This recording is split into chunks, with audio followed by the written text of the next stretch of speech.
Well, when the heat goes on day after day like it's going to do, not having air conditioning can get downright unbearable. That's why meteorologist Matt Gray spent his day sweating in the name of science to test some homemade cooling hacks.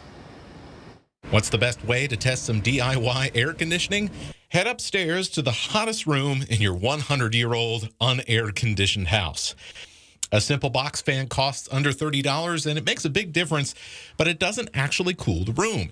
Instead, it helps your sweat evaporate to cool your skin.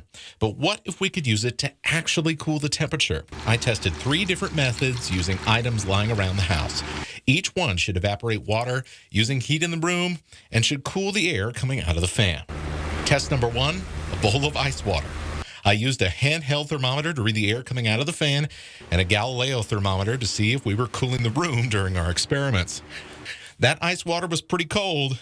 There wasn't much cooling with the bowl in front of the fan and only a few degrees difference at the bottom of the fan when it was behind it. It was faster to cool off by dunking my hand in the bowl.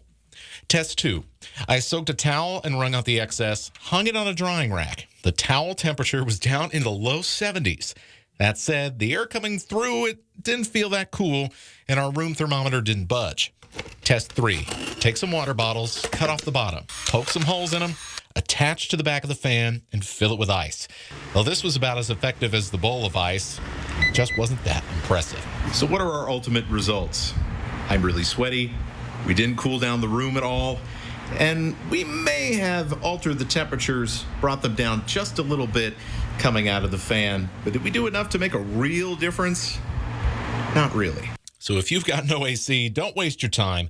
Get a fan, some ice water, and get as much cool air as you can through your windows at night. Staying cool in Spokane, Matt Gray, 4 News Now.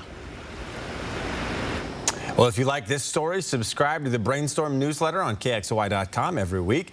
Matt keeps you informed on weather in the Northwest and the science behind it.